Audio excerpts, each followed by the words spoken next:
time to party, ladies and gentlemen. Hello to all my Hub Heroes. It's your boy, George B. Thomas, back with another episode of the HubHeroes Sidekick Strategies show. Today, we're talking about a ChatGPT guide for you marketers with my homie, the man, the myth, the legend, Nick, a.k.a.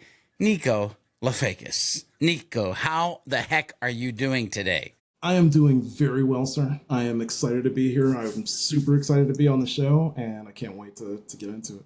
Yeah, we're going to have fun. We're going to add value now. Hub Heroes, just so you know, after over 15 years as a successful graphic designer, Nico made a career change in the tech world and hasn't looked back. He quickly established himself as a journeyman in customer relationship management platforms, specifically, you know it, ladies and gentlemen, HubSpot, the big orange sprocket we all love. His impressive skills and passion for the field led to his current role as a REV Ops strategist at New Breed, where he loves the work, the company, and making an impact. Eager to stay on the cutting edge, he recently launched a podcast that you should be checking out, focused on leveraging ChatGPT for practical, I love that word, marketing applications. He co-hosts alongside fellow marketing pro Christine Romero. God, amazing human. Outside of his professional achievements, he continually educates himself about AI advancements, especially in relation to marketing and MarTech. He recently moved to Dayton, Ohio with his wife and son in June of 2022, and they are very much enjoying the area. Little maybe known or unknown fact, I used to live in Ohio. It was Akron-Canton area, Ohio, but now North Carolina, because, well, Nico, I love the sun. That's why I moved. I mean, it's still sunny out here, brother. It's still sunny out here. It's with the way the heat's going, it's getting sunnier by the month. I'm telling you, it's hot up in here, as they say. Well, ladies and gentlemen, Hub Heroes, let's get into the good stuff. So I just want to start, Nico, with the questions on this. And this one, think of this as kind of just for those people who might be living under a rock or have been battling against AI for at least this far in when they're starting to watch this. But when you think about what is ChatGPT, what is it and why is it essential for marketers to start to understand it, like right now, maybe even yesterday? I mean, it's definitely this far into the year, George, I can tell you that it's crucial that if you haven't gotten into it already, you need to get into it now. To me, I look at it as a daily assistant that helps me to save time, to build a closer relationship with my customer.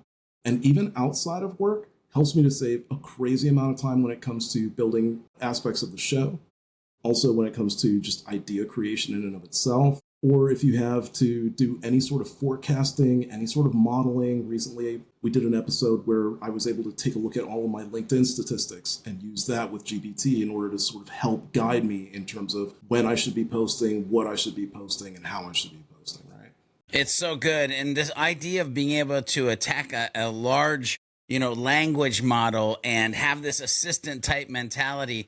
By the way, Hub Heroes, if you haven't checked out the episode with Connor Jeffers that we did, you need to check that out as well. And what's funny, Nico, I've even seen people say these words. Instead of Googling it, they ChatGPT'd it. Now, I just want everybody to realize if we're starting to use this as a verb, ladies and gentlemen, something is going on. So, Nico, how does ChatGPT differ from other models that have been created since, such as Bard, Claude, and maybe some of the other ones you'll mention? So, in my opinion, the way that they work, I see them as different tools, George. I don't see them all as being the same thing. So recently, Anthropic's got Claude out there.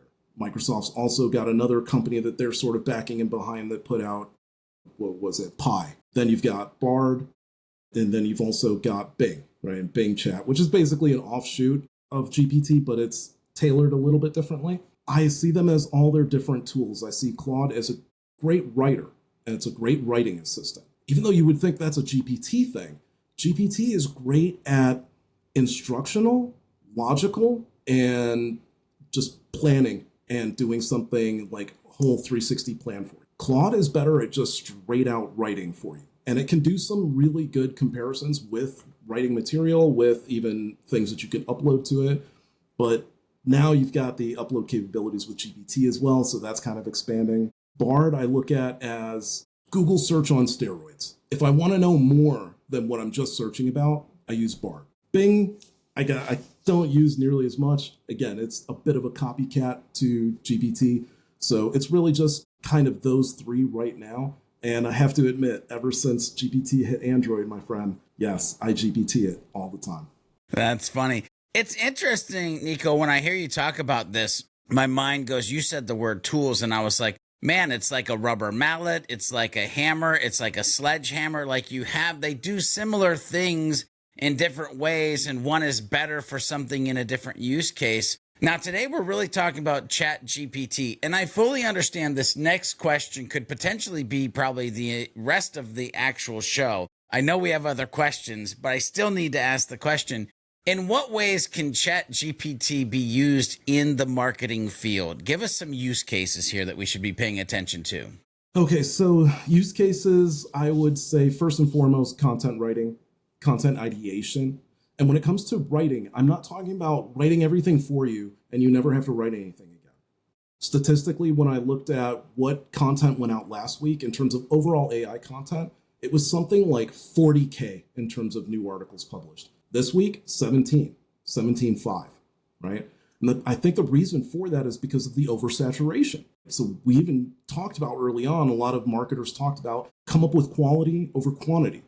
But too many people wanted to do quantity first just to see if it was going to work. So definitely when it comes to content creation, it turns you a lot more into an editor.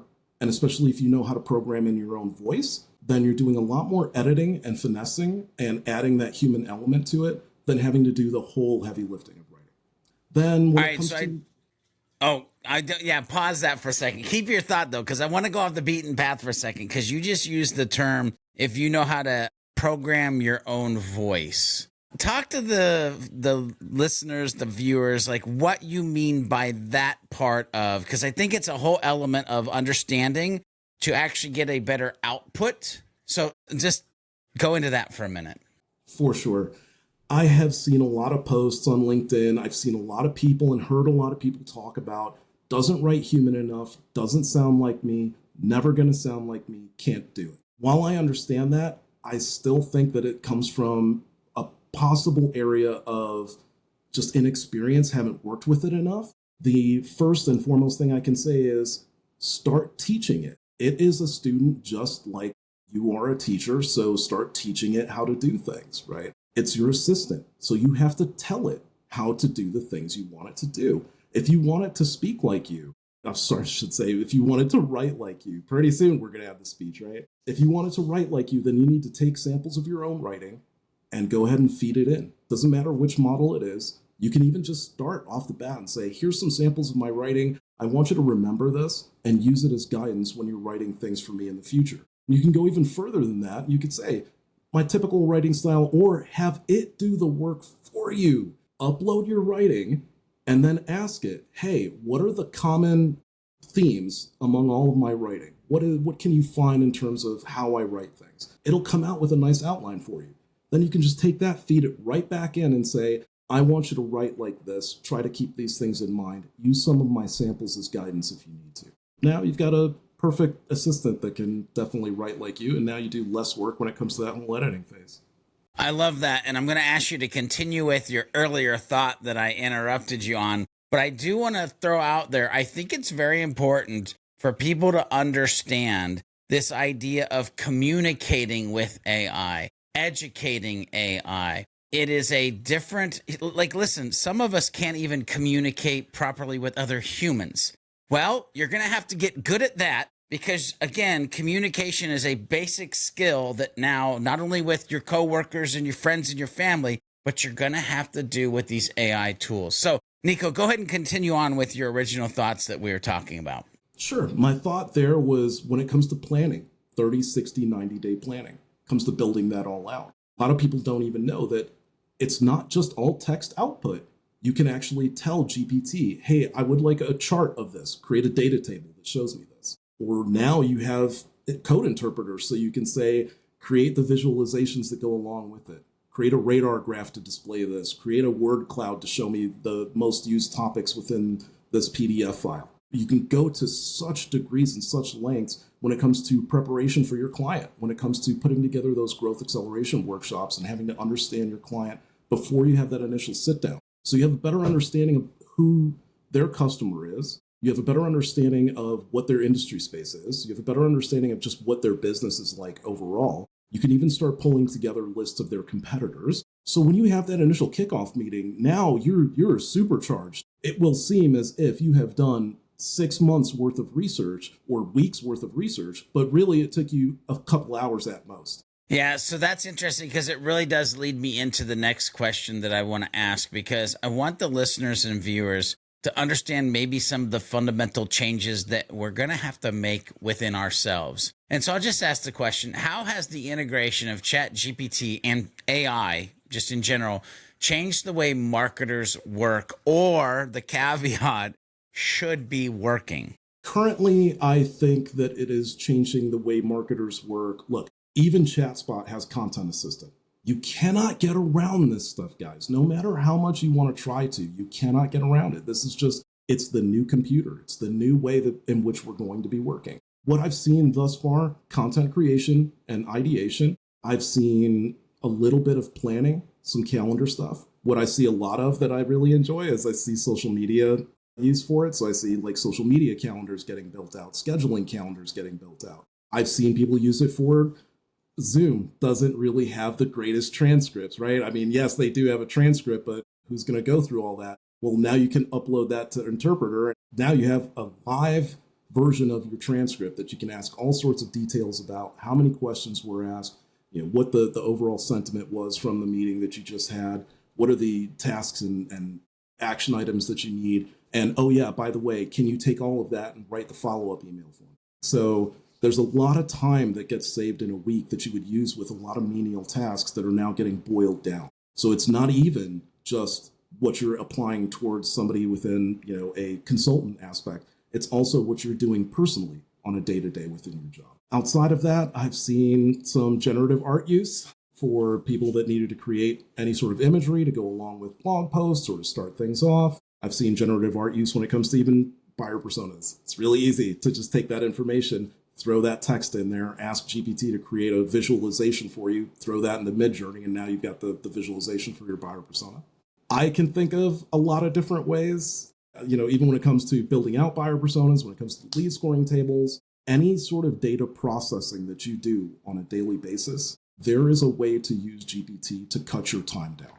So I love this, and hopefully marketers listening or watching this realize that actually got to be quite a long list pretty quickly. And Nico, I want to go again kind of a little bit off the beaten path, because part of work and the way that we should work, I think, is the way that we should educate ourselves, the way that we should play with things and test things. When you think of that side of like the actual educating, testing, playing, because we can list out all these things, but the listeners or viewers might be like, yeah, I don't even know where to start. Talk me through that a little bit.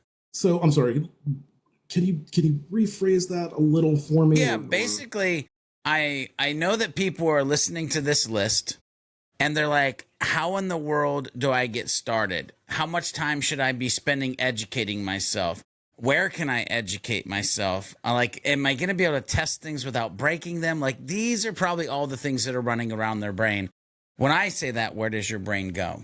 It goes immediately to YouTube. It goes to YouTube University, especially for anybody that follows me or that follows yourself. I would highly recommend to, once you get the hang of it, I would suggest following GPT with me. We do definitely show some very amazing stuff marketing related that you can do with GPT, but it is a little more advanced. To start with, yes, definitely YouTube. Get yourself a free edition of GPT. Unfortunately, you have to lock it to your phone, so you can't open multiple accounts, but you can get a free edition going. You can work with the lower model, 3.5. I'm not sure if they allowed 4 for the free version yet, but if it is, that's great. I haven't had a free account in a very long time. As soon as the paid account was available, I was on it. I can tell you that much. Anybody that I use GPT with, talk to about, work with, they all have pro accounts. None of them have free accounts. And I think it'll get there for you pretty quickly too, once you start using it.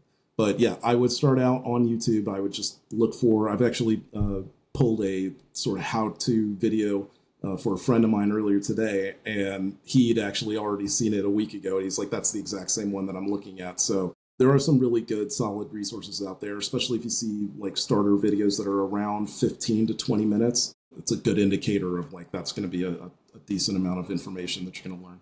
It'd be interesting, and I'm kind of being funny, and I'm kind of not being, by the way, to just set up your ChatGPT account and then ask it what YouTube videos you should watch to learn how to use ChatGPT and see what it gets back at you. Here's the other thing, too. It's a reoccurring theme for people who watch almost every one of these episodes, because I have a paid account. Connor, when I interviewed him, he immediately had a paid account. The idea was within the first probably 30 minutes to an hour, we had our money's worth. So ladies and gentlemen, $20 is not a big deal. It's something to think about. This might be a thing that you want to pay to account for. So Nico, let's continue on. Case studies, maybe one, maybe two, up to you, where businesses that you've seen have effectively used ChatGPT in their marketing efforts. Like, who is that? What does it look like? How much you can share, I don't know, but go ahead and wax poetic on that. Okay, so if we're talking about GPT, that's difficult to measure because everybody on a business level is still a little hush-hush about their use, about where they're using it, how they're using it, because the biggest concern there is data privacy. Where is your data going? How is it being stored? Who has access to it? There's not too many companies that are willing to just run out there and say, hey, we did this. But what I can point to are companies just out in the space in general, in the market, medical companies that have developed drugs in order to help fight lung conditions. And they develop these drugs within a year, where they say that normally in order to do this takes at least 20 years, 10, 20 years. And that got approved by the FDA. So that's now starting human trials. And I think that's one of the directions that we're going. We've seen other instances where, because GPT is a multimodal model, that means that it has a lot of different capabilities to it. It can take text and generate that to things. It can take images and generate that to text. It can take video and generate that into different things as different inputs. And I believe now it also has audio input as well. So the number one use that I have seen for it, and what I love seeing, is it breaking into the medical cancer space. Advancements that are being made there with regards to GPT being used, or that type of model being used to analyze all these different scans and all these mammograms and things like that, and cutting the rates down tremendously, right? Making huge impacts in these things. Aspect of how they're being used just on a professional level overall is already starting to be felt. It's already starting to have huge impacts, and I think it's going to continue to do that. In terms of specifically with marketing, what I have seen is a lot of startups. I have seen a lot of startups who wouldn't have had the chance before, didn't have the money, couldn't have afforded the marketing team, couldn't have afforded the content team, whatever it might be, and now they're able to. So one of the things that is kind of a spin-off of all of this technology is ideas. Again, ideation, creativity. It's becoming a huge thing again. And now we're getting a lot of new companies. Money is flying around when it comes to AI and AI development, and different companies that are developing all these different AI tools. And so now we're also seeing a lot of small businesses getting started, and a lot of small business marketing companies getting started because they're able to. It's an enabling technology. I can wholeheartedly say that.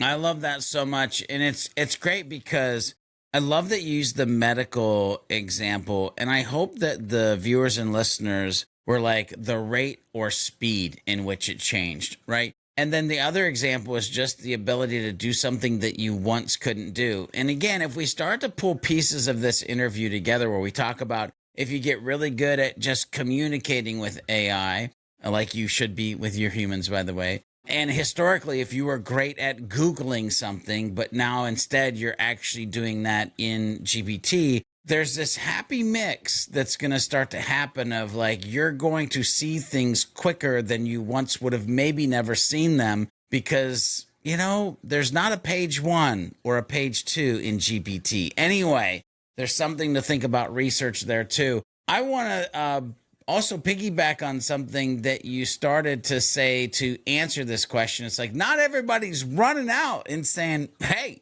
we did this entire campaign. Which, by the way, I can tell you there will be people that do that when they have gotten good enough at creating it and then amplifying the creation, launching it and seeing success, you'll hear stories of the foundational, like first XYZ pieces were AI driven because people want to know. See it like is not so much in the we did something, it's so much as the we built our own. And Databricks just took a huge step forward in helping companies do that, to take these models, take GPT, and create their own internal model of their own data. So I am seeing a lot of adoption along that route for sure. Now, you just said the word Databricks. Can you explain to people what Databricks, what you mean when you say that? Okay, so Databricks is a company that houses and stores the data for you, and it does it on a very secure method. So they recently bought out a large language model company. I wish I could remember the name of right now, but they were doing really, really well in the space. And understandably, what Databricks wanted to do is the same thing that Bloomberg did. Bloomberg kind of like took the red carpet with this right away, where they created their own Bloomberg GPT. Now they charge users to get access to this, to be able to talk to their financial data. Databricks saw that and they were like, yeah, well, this could be a product that we could just sell to everybody. So why don't we just buy a language model, add it to our own data security platform, and now we can shop data models to everybody and everybody can create their own through our system. That is definitely what their end goal is now. It's gone well beyond data security. Data security is now, to me, has to become like a standard, where it was, sort of iffy. It's been up until now, and that has kind of been of its own industry, right? With things like LifeLock and all these other methods. Now that is going to have to sort of become the standard, and companies like that are going to have to figure out how to evolve as well. I think that is definitely the direction in which things are going, as people are going to want to start mining their own data in a very, very intuitive one-to-one manner. Love it. Thanks for explaining that. Now, I will kick it back to when you started to answer that. It's like not everybody's running out and doing this. Part of me wonders if it's because of the next question that I want to ask, and that is, Nico, in your mind, how can marketers ensure that they use AI tools like ChatGPT ethically and responsibly, dare I say,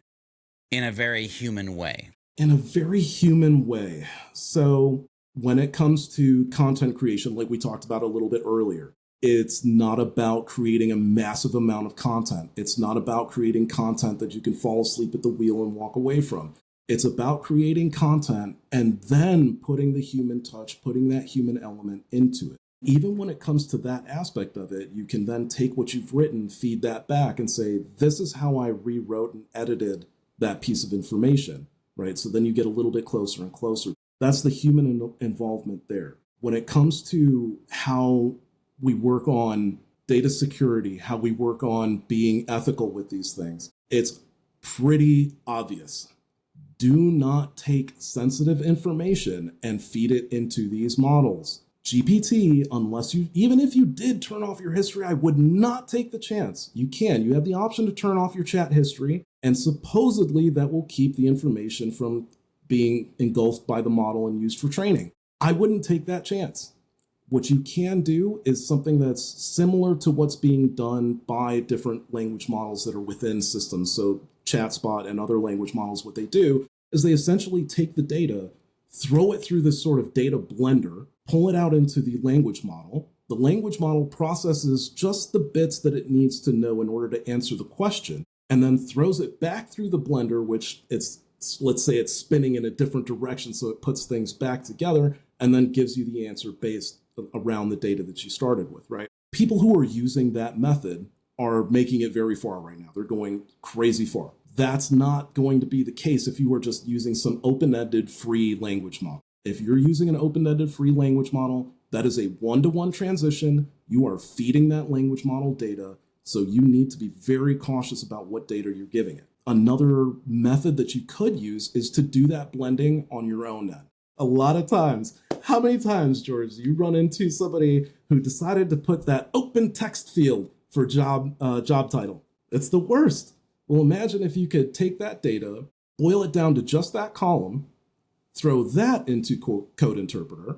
Now we don't know who the client is. We don't even know what it's for. We just know that we have a file of job titles. Now I can tell Code Interpreter, hey, take this column of job titles, organize them, find the most common ones, and then create a second column and apply the most common job type.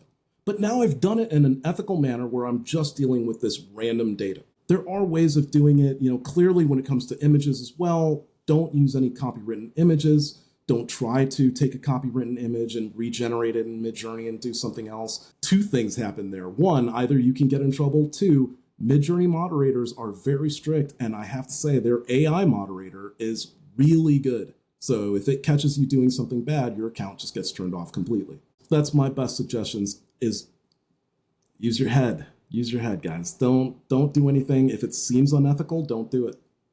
I love that. Be human. Be a good human. Yes. Add that element into it.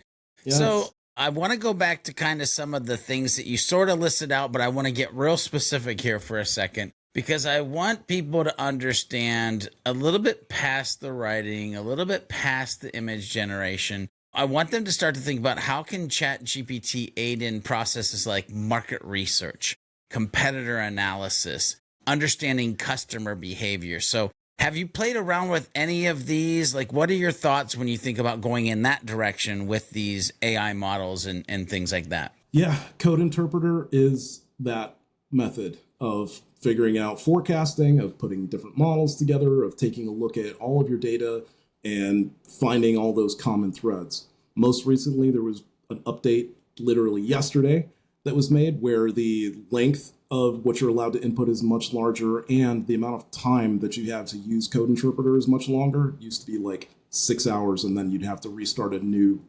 conversation, let's say. Now, on top of that, it also has the ability to cross-reference files, and you can do multiple file uploads at once. So now it's quite literally built for forecasting. You can use it by way of, like I said, being able to upload data, make sure that it's clean, make sure that you have cleaned any sort of personal identifiers or identification off of it. Then you can start to compare data to find out, like a good example I can give you is the LinkedIn data that I was looking at for myself. I was able to upload my top reactions, top engagements, posts by date, and then engagements and reactions and impressions to those posts. By using that, I could figure out, okay, what is the highest level of engagement over the last 365? What are the particular day patterns that happen there? I can't find that out from LinkedIn. I can even do that. I mean, yeah, I need $20 a month to do it with GPT, but now I have that, right? I can just use it anytime I want to. I can do this on a daily basis if I want to. If I want to check out daily, weekly, monthly performance, all of that data is now stored, and I never have to worry about re-going and pulling it again or having to do anything like that. Down the road, I'm sure it'll become a lot more permanent, but for now, it is what it is. This week, in fact, on GPT with me, Christina and I are going to be going over data forecasting and creating forecast models. You'll definitely get a first-hand view of what that looks like. We dipped into it a little bit last week. Again, we were able to cross-reference some of my LinkedIn data and then start building models off of that, start building some visualizations off of the data that we were able to get from from that comparison. It's going to be that forecasting tool in the future. It's definitely the heart of it, I think. And it's not just GPT. I have seen GPT, now Jasper, and there was another application that I was testing out called Virtual Brain. Its core functionality was to take multiple documents and be able to cross-reference with a large language model. Oh, and another, I've tested so many at this point, I'm starting to lose count. Another note-taking app. This one it could very well be the one to kill them all. It's got some time behind it. There's a little bit of time left that they need to put into it, and it needs a little bit of love and affection when it comes to the UI, but the capabilities behind it are amazing. It's called Versational. They very recently allowed for the capability where included, so you don't have to pay anything extra, you can use the LLM that's built into the platform to talk to all of your different conversations. So you can ask it this week compared to last week compared to the first time. These things are they're becoming part of platforms. It's embedded. Learn today. Get out there today. I can't stress it enough, guys. Yeah, there's a theme that's flowing through this. Nico, the next question I'm going to ask, it seems like it might be a basic and simple question. So before I ask the question, I'm going to set you up that the fact that I really want you to try to go maybe as nerdy as you can go on this, meaning it could be that we go in the direction of plugins. We could go in the direction of there's this human rubrics or matrix that you apply to something that you create. There could be something that I'm not even thinking about, because I know with the question I'm about to ask, the starting line is not the finish line. Okay. But I also know that we can make better starting lines, but they're still not our finish line. So my question here is, how can ChatGPT be used for content creation specifically, such as blog post, ad copy, social media content, but in that context of here's how you can get real nerdy with it, and here's how you can make it better, aka more human, aka more valuable. Like, unpack all of your thoughts around that. Okay. So I am glad that you hit on that keyword there, because that is definitely the route that we're going to go in right now is plugins. If you need a pro account, you have to get one. There's no point in wasting time. As soon as you get it, just get your pro account. You're going to miss out on all of this stuff if you don't. So when it comes to plugins, you're going to get in there and find there's a library of at least 200 different plugins for marketing. There's got to be at least 50 plugins now. We're talking about social plugins. We're talking about SEO plugins. We're talking about web pilot plugins. We're talking about web performance plugins. Pretty much whatever you can think of is built into this thing. So one of my favorites for content creation is to use a series of plugins. One of them is called Memory Bank, which does exactly what it sounds like. It stores everything essentially forever. The other one is Scraper, which does exactly what it sounds like. It scrapes an entire web page for all of its data. But not least is either SEO or social. And in either case, I kind of bounce back between the two. I'm still trying to figure out which one's a little bit better than the other. They help to generate different hashtags, different SEO elements based on what it is that's being worked with. What you can do with that very simply is you can take a blog article that was written that you like and that you wish you could, let's say, write a competitive article to. Grab that link, you throw it into GPT. Scraper is going to go to that page and scrape all the content. Once it comes back, then you can say, all right, memorize it. And then it'll throw it into Memory Bank. And now you can say, all right, based on that article, I would love for you to write a counter to that article using everything that you've learned and add the appropriate SEO elements and hashtags to it as well. So now here comes your counter article to that. Now, that's all great, but it doesn't really sound anything like you. So scratch it. Let's go back to the beginning. We're going to open our pro account, then we're going to go into custom instructions that just came out recently. So now we're going to add custom instructions to GPT, and we're going to tell it exactly how it's going to write. Yeah, custom instructions are basically like subroutines, almost. It's not exactly the same thing, otherwise it would be messy. They are instructions that supersede anything that happens that you start to do.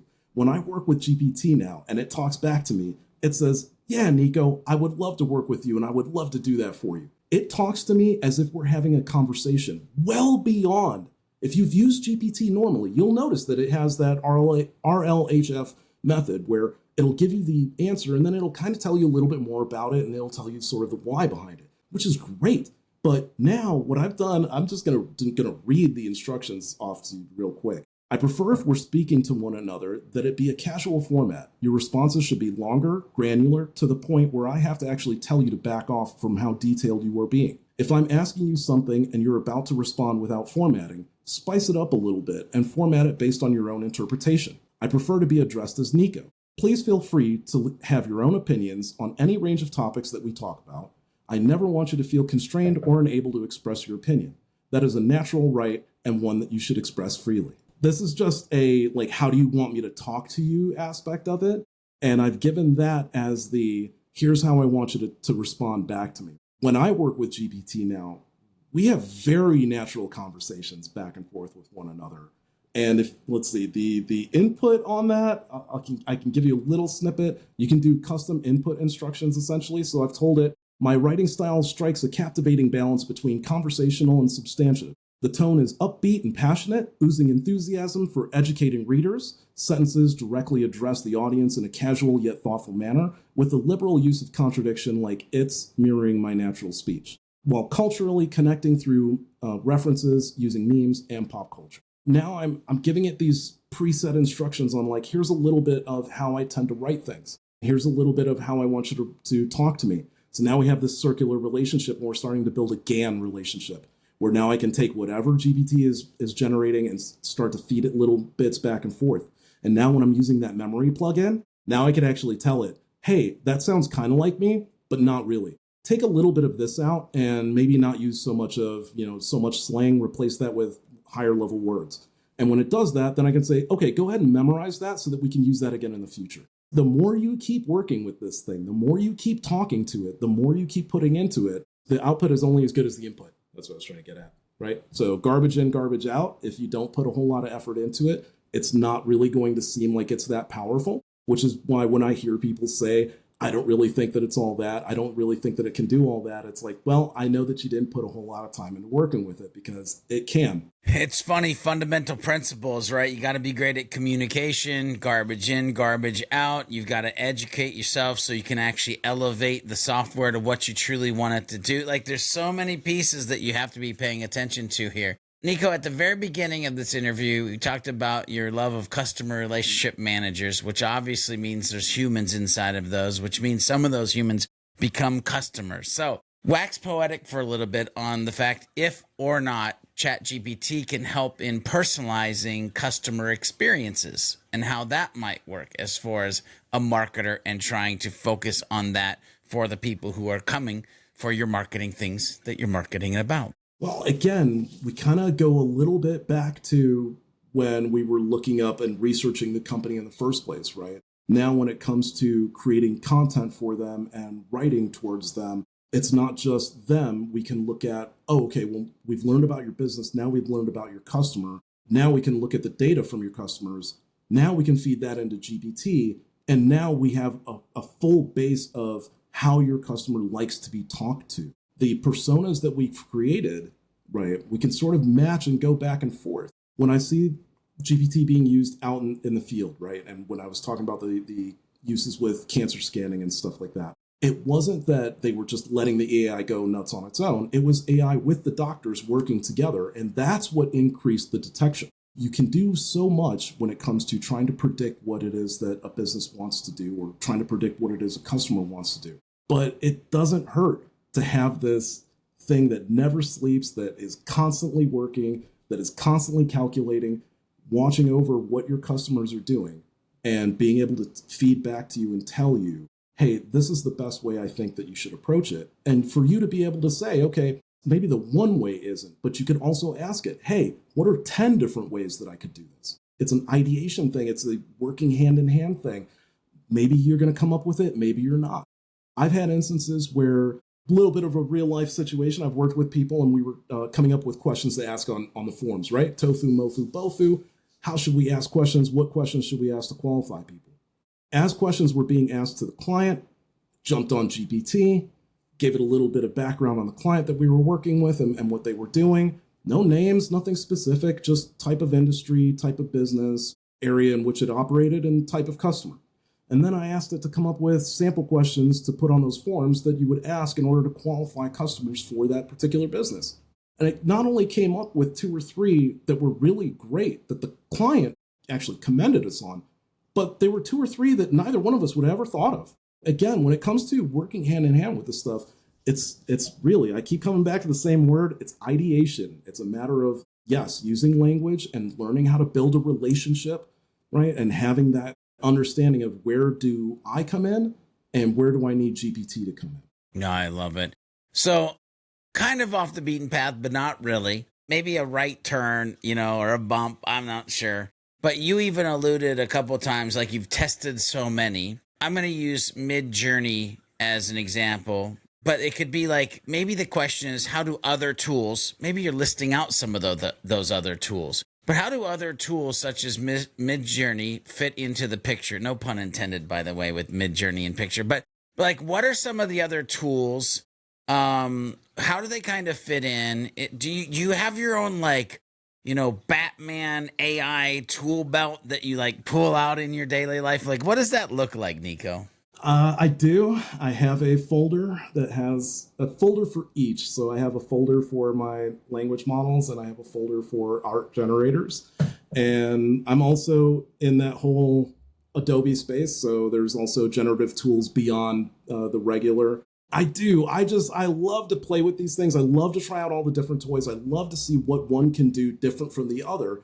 And not necessarily which one is best, but that process is what enabled me to realize that there isn't necessarily a best in what I'm doing. There is just one that's really good at this and one that's really good at this and one that's really good at this other thing. So especially when it comes to image generators and how that folds into everything. Look, I have seen CEOs, I have seen lawyers, I have seen doctors, I have even seen assistants who have posted some of the most majestic artwork I have ever seen in my life. And they did it through an image generator and they posted it on LinkedIn.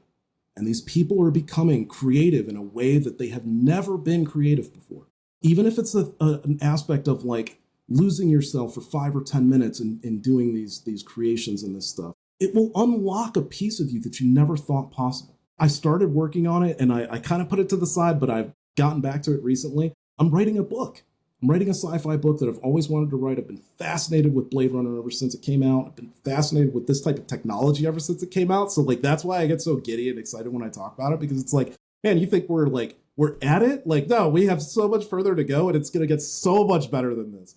We're only at the beginning. We're at the abacus of AI, people. We're at the abacus level. We're not even at the calculator level. Yeah, in terms of how these things fold into one another, a lot of times I'll take GPT to create prompts that I'll use in Midjourney. And Midjourney now has its own sort of like little aspect where it can break your prompts down into what it knows to be the necessary elements in order to create that image. That kind of helps you to learn how to write prompts for Midjourney sort of all together. There's different modes to these things. There's GPT regular, there's interpreter, there's plugins, and then there are all of the plugins to figure out how to use. A plethora of different tools that you can use. Midjourney versus Leonardo versus Dolly versus Stability. Now Alpaca is trying to get into the game through Photoshop. You got Photoshop's Firefly, you've got Canva, and ChatSpot. Even ChatSpot has an image generator, man.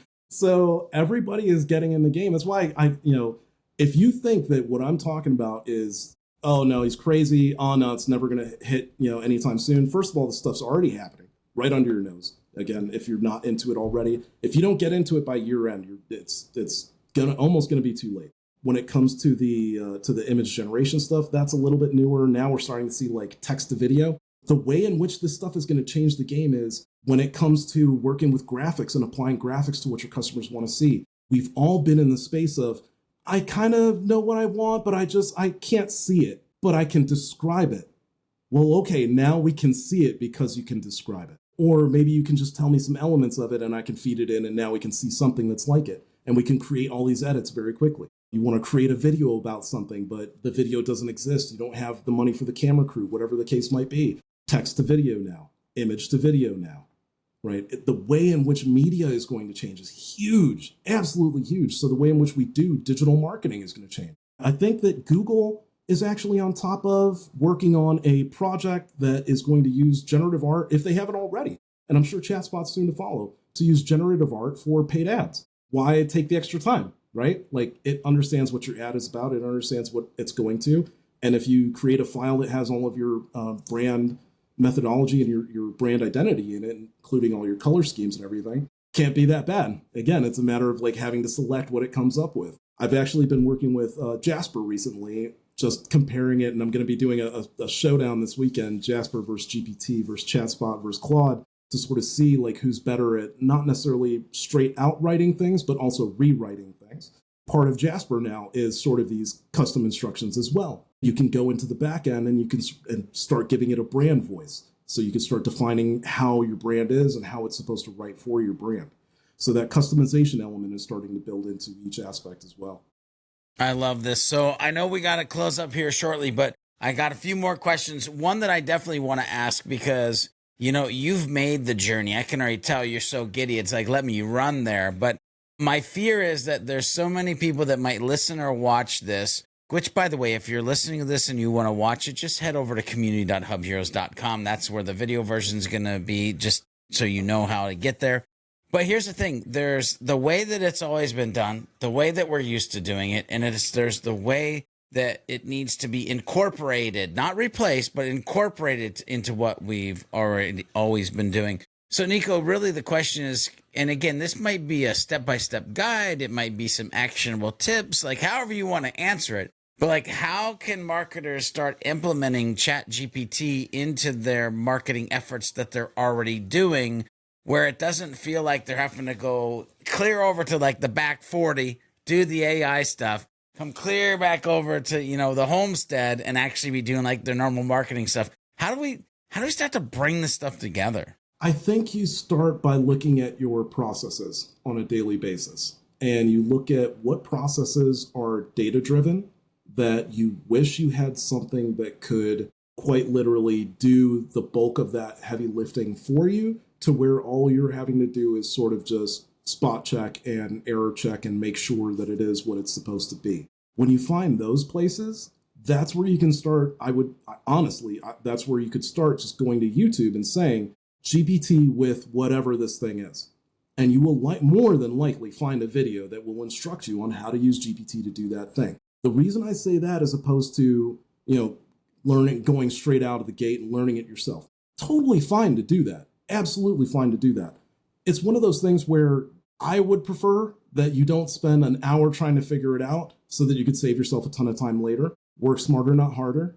If the idea and the instructions already exist, go for it. In 10 minutes, you can learn how to save yourself hours of time a week, right? Especially if it's a daily process. Start with whatever your daily processes are. If they are write-ups, if they are reply emails, if they are follow-up emails, if they are agenda emails, whatever that process looks like, start there and work your way up from that. Because once you see how it helps you on a smaller scale, you will already begin to understand. You'll be asking yourself, can I apply it to this? And the odds are the answer is yes, you can. You just have to do A, B, and C, and now you can do that thing too. That's where I would say for the individual. When it comes to the company itself and how to bring these things in, odds are you have somebody working for you who is already knee-deep in this stuff. You just don't know it. Find that person. Find that person. Make great use of them.